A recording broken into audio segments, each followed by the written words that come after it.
everyone. Welcome back to Shea Butter Adventures. Today we're going to be venturing into the wonderful slash eye-opening world of Public Hospitals Authority versus United States hospitals. I don't know. So I have worked in the Bahamas, obviously. I'm a Bahamian nurse. I moved here in June of 2022 to North Carolina to work as a nurse in the United States. And I got a video idea slash recommendation slash request that you can also put in for on Instagram to talk about like the difference between US healthcare in terms of like working here and the Bahamian healthcare system in terms of like working there. So let's get into it. So the biggest thing is you work 12 hours instead of 8 hours. So I work 3 days out of the week compared to 5 days out of the week back home. So I work 3 days, 12-hour shifts. Back home, you'd work 5 days, 8-hour shifts, right? So a full-time work week in the United States is 36 hours for us, and back home it's 40 hours. That is like, it takes some getting used to. I'm not used to 12-hour shifts. The most I would work back to back would be, I just said I'm not used to 12 hours shifts, and I'm going to come and say, like, the most I'm used to working back to back would be 16 hours. But the most I ever did, like, a 16-hour shift was, like, COVID time. Like, pretty much every other day was a 16-hour shift because it was, like, mandatory overtime almost. But it's different, like, in the States. Like, 12 hours is just a lot. It's a lot to get used to when you first come over here because overtime is like overtime. Usually you sign up for that, or during COVID, it was like, oh yeah, it's just something I'm going to have to do. But like during COVID, you were like barely in and out of the patient's room, so it wasn't as bad. But here, that 12 hours is going. And it hits differently. It hits differently. The first, I want to say 2 to 3 months, because my orientation was 10 weeks, 5 weeks on day shift, 5 weeks on night shift. For those first 10 weeks, coming like down to like the 8th week, that's when I started to get used to it. But that night duty hits you different. I know like back home, night duty is 10 hours. And the thing is, I used to tell sister them, I used to be like, I work, side note, I work night duty once before COVID. And I tell sister them, I say, y'all don't ever call me back for that again. I say, y'all don't ever call me back to be out of my bed for that long. Like, that's ridiculous. 10 hours. And now, when I came over here and I had to work 12 hours night duty, babe, like, I was like, but what the frig is this? I was so confused. And I thought I was doing good, right? I was like, I'm doing good. Like, it is 11 o'clock. I doing good. One like me, I just go to sleep 10 o'clock. I just go to sleep 10, 11 o'clock. Like, I don't be on my bed 2 o'clock in the morning. I never catch drive. So like when I gotta go to work for 7, and you're like back home, you go to work for like it's 10:30? 10:30? I can't remember. But yeah. 12-hour shifts. Let me stop running on. 12-hour shifts is a little bit hard to get used to. But once you get in like the groove of it, it doesn't hurt as much. I put my 12-hour shifts back to back to back normally, or I'd work like a Sunday, Friday, Saturday, and then do it like that, and then come back for like a Wednesday. Sometimes I break them up into like 1 day, then 3 days. And then if I really need something, like if I going back home, or if I go on a vacation, I'll work like 3 days as soon as I come back, 1 day break, then 2 days. Almost like 5 days back to back, but that's when I need to. I would say like also like when it comes to that 36 hours, like back home when you work 36 hours, back home when you work 40 hours, anytime after that is automatic double time if you off on that day, but time and a half if you was already working that day, right? Over here, it's 36 hours full time if you don't work overtime. But if soon as you work overtime, they consider a full work week 40 hours.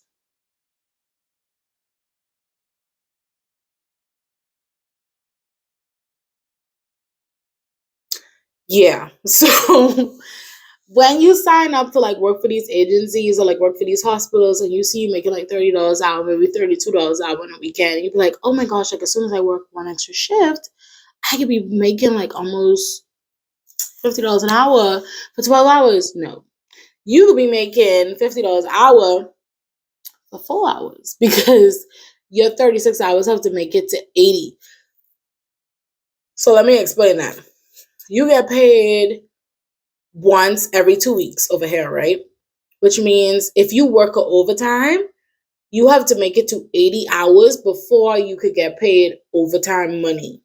Which means one overtime shift is not going to be $50 for 12 hours. It is going to be $50 for 4 hours, 3 to 4 hours, because half of that shift is going to be regular time just to make it to 80 hours. You see what I'm saying? Like 36 plus 36 equals BOP, right?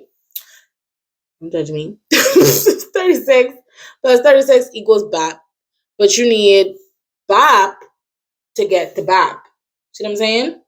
It's going to be over here. Is what I'm saying. So that was like a shocker to me because I'm like, why like I work overtime shift and I only got like 3 extra hours in overtime?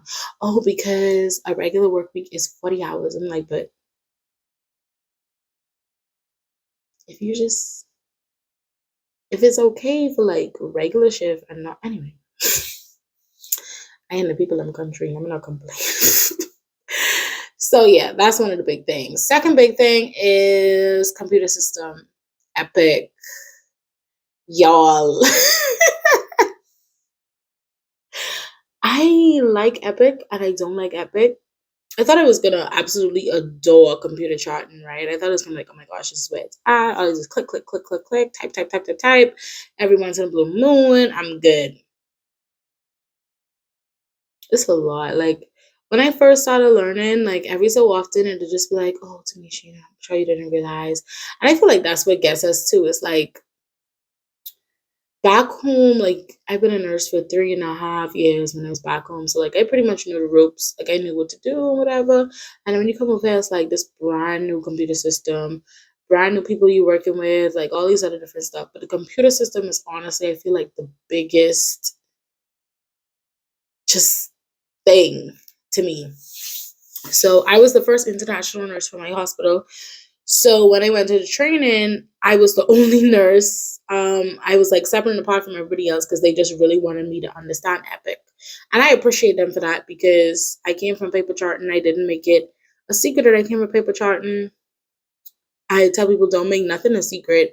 I don't know how to put in IVs. I don't know how to computer chart. So y'all gonna need to teach me.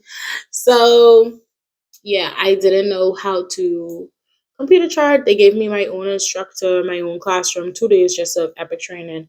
And I went to do Epic. Epic, I've heard, is one of the better computer systems. I like it. Like now that I'm actually doing it, I like it. But in a way, I sort of miss paper charting. With paper charting, it was like, I don't know if I miss it just because like I've done it so long and like I feel more of a kinship to paper charting than I do to computer charting. But I do miss paper charting. I just feel like it's just was simpler.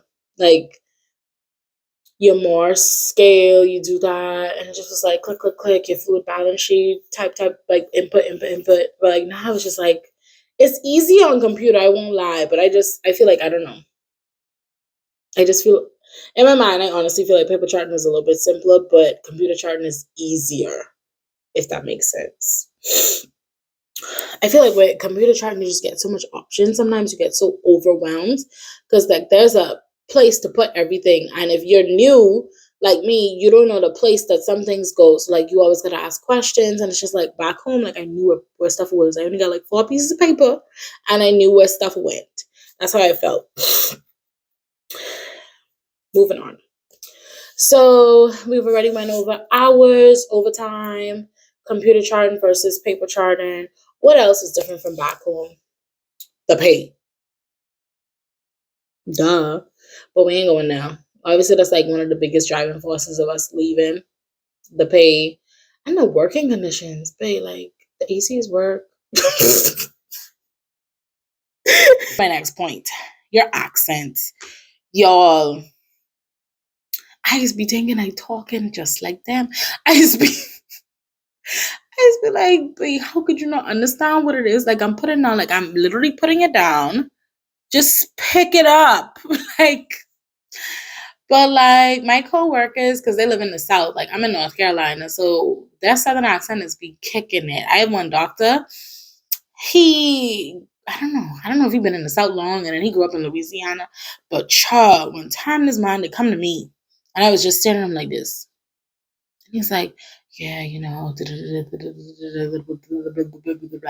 I was like, okay, picking up on keywords. That's why it's kind of feel. That's why it's kind of done a type of way, like when my coworkers ask me to repeat myself, because I know just based on that one doctor alone, it might be hard for them to understand me sometimes. It's just that I just don't see it. I don't know if it's just because like I could really understand them most of the times, but like I just can't see it. But like that accent thing is gonna be a little bit annoying. And I hate to say this, but I would say to mimic how they pronounce their words. Whatever state you go to, I would say to mimic how they pronounce their words. Like over here, we'd say antibiotics, and they say antibiotic or something. Story time, mini story time. So I had this one patient. She was an older, I think he or she, I can't remember. Was like an older patient, and they could not understand me, babe. And I was like, bro, it ain't even that flipping hard. Like it ain't hard, but based on what I know and what she knows, two completely different things. So you can't even judge people for that. She's like, huh? Huh? It was a guy, because now I remember. He was like, I keep on saying, I was like, hi, my name is Tamisha. I'll be your nurse today until 7 o'clock. And I came to bring your antibiotic. And he was like, huh?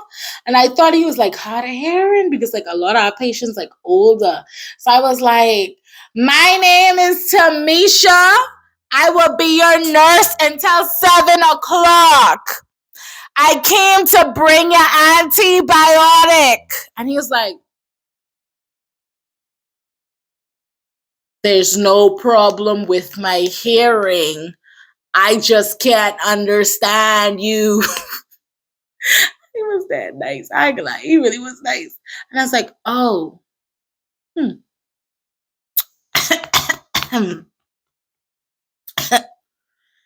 Hi, my name is Tamisha, and I came to bring you antibiotic. And he's like, oh, okay. Which one is that? And I was like, Zosyn. Is that okay with you?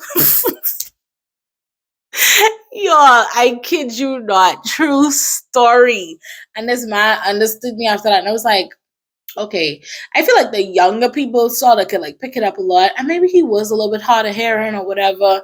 But like that just goes to show you, like, we don't think there's nothing wrong with the way we speak, but when you move, especially if you move to a place that like ain't Florida, it'll be harder for people to understand you. So just bear that in mind. Like back home, we could be like giggling, laughing, and kikiing, and the people understand us. But like when you move over here, as soon as your words run too fast into each other, that's it for you, love. They just be like, and I was like, but I like mocking them sometimes. Guys, we having the time of my life. I know some people are like, oh, I should not do that. Anyway, we ain't going there for that video, for this video. What else? We've already went over hours, computer charting, overtime, accent. What else? So with over here, it's a lot of paperwork. Like there's paperwork everything. I won't go into depth, but like just be prepared for like a lot of paperwork. I feel like back home, say what you want about the Bahamas, we just get away with a lot. So over here, you don't get away with a lot. Like a medication is such and such. You gotta talk to someone who gotta talk to someone who gotta talk to someone. Get that sorted out. Everything is accounted for. Everything is ticked off. Something go missing, you gotta find it. Like back home, it's like, oh yeah, we can find that and such and such. I mean, like little things, yeah, but like big things, no. I feel like those are like the biggest things. Oh, babe, I think this was like a part of our question. The person who requested this video's question exactly like in terms of medication and stuff, bruh. You ever heard like the saying, like I feel like I've heard it before I moved to the States that the only thing nurses in the US is do is give meds. I was like, doubtful, but okay. That ain't the only thing they do. But let me tell you, you know, like how back home it's like 6 to 10, 6 to 10. Like you give medications at 6 a.m., 6:12 to 8. You know what I'm trying to say. So, you know, like you have your special like marks, like Plexi and give it 6 o'clock, whatever time. Like, you know what I'm trying to say. Like certain stuff just 6 to 10 or 6 to 12. You know what I'm trying to say. I didn't say that twice. But over here, bitties have medications too. Like the pharmacist is, I don't know what they just do. But they just decide when it's technically the time when the medication was supposed to be given. You will have a medication due 7:30, then one due 8, one due 9, and then one due 10. Then you come back around. Insulin due at 11:30, 11 ox due at 12. Then you have another medication due at 2. And I'm like, and you know, back home it'd be like, oh well, just it's hour before, hour later, just give her one night, bruh. Like you have to. The computer only is open up the meds for you to scan them at the time frame it's supposed to be given. Usually the med is 1 hour before, 1 hour after, right? But say you have insulin due at 7:30 and then you have a med due at 9. That means when you go inside there and give your 7:30 insulin and your 8 o'clock meds, your 9 o'clock meds ain't even on the screen. So you gotta go back in at 9. And your 9 o'clock meds mean your 11:30 meds ain't on the screen. So that means you gotta go back in at 11:30. And then that means that like your 12, if you go in at 11, that means your 12:30 meds ain't showing. So you got to go back, like you got to plan heavy. And even with planning heavy, with giving medication, it's just only so much you could do. So it's like, babe, why you have all these due times? And I just be sitting there like, this doesn't make no sense.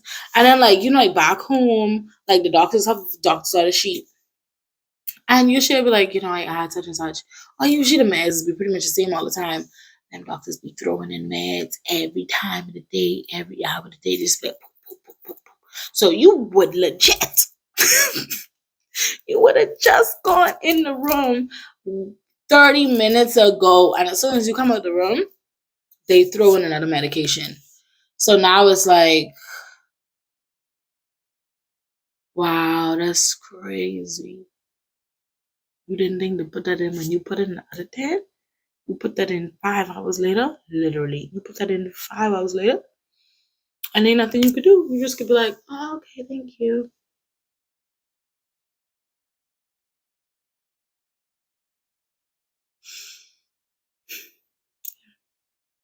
So medication is like a big thing. Um, and then like medication over here, you can't even like really. You could like what I would do sometimes is I'll see what meds do at a certain time and I'll just like put them aside.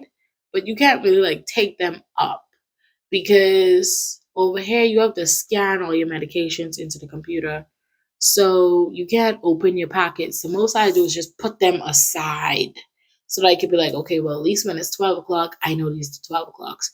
But then I still got to go in there and scan. I don't have like the cup already ready to like give or something like that. Um,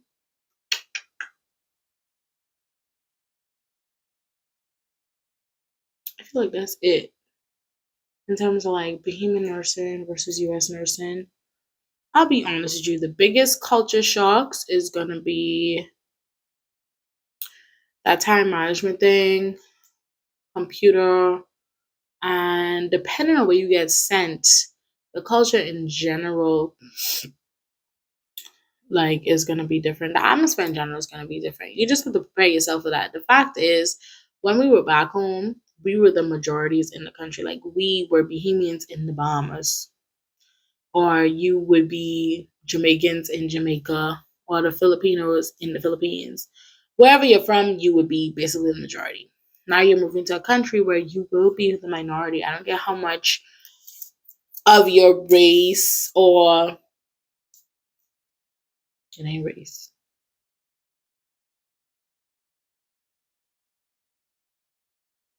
It ain't race. It's ethnicity. I don't care how much of your ethnicity is gonna be there. You are gonna be the minority. And there's certain stuff that you have to learn, it's just like, oh, okay. And I feel like if you decide to move, you have to have an open mind. Like you are going to be, I'll be honest, you are going to be the odd man out. Like with me, I'm the first international nurse at my hospital. I'm at a baby hospital. My hospital has one med surg floor that I'm on that takes pretty much like 40 patients, give or take. A ER that takes maybe 20 to 30 patients, give or take, and an ICU that takes maybe 10 beds or whatever. It's a small hospital. So I'm literally in a small hospital in the South, and I was the first international nurse. Since then, we've gotten an Indian nurse, but she works on a different floor than me. And you have to understand, like, certain things that they do, you don't know about. But that's why you have to be honest with what you do know, honest with what you don't know, and you just have to, like, hope and pray to God send you where you need to be, because I can't imagine being in a foreign country, basically starting over. Like, all you have is your basic nursing skills from the Bahamas, and over here everything is different. And then you go, and then it's just like you have people mean to you. You see what I'm saying? Like, it's already so much to overcome, and then you go to some place where they don't like you. I feel like that would be a lot. I thank God every day for what He sent me. Um, yeah. If you have if you have any other questions, just let me know in the comment box below. A lot of y'all been Instagramming me, but I need comments. Like, y'all, as a baby channel, it's just a baby, just a baby. Like, tell your friends about me. Let's stop gatekeeping in 2023. That's a video for like another day. But let's just stop gatekeeping. If you found a good place that have information, share it. Not even me, like anything, not even my channel, like any channel, any TikTok or whatever. By the way, follow me on TikTok at SheaButterVentures25 and follow me on Instagram at SheaButterVentures, and obviously I'm here at SheaButterVentures. And let me know what y'all want to see. Like days like this when I don't really know what to record, I just go on my folder and be like, oh, video recommendation. Here it is. Once again, my name is Tammy, and this is Shea Butter Ventures. I'm so happy that you decided to watch my video. Follow me on all social media platforms. Get with it. If you ain't subscribed, then what are you doing?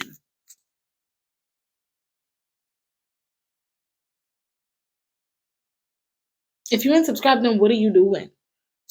Get with it, please. Thanks. Bye.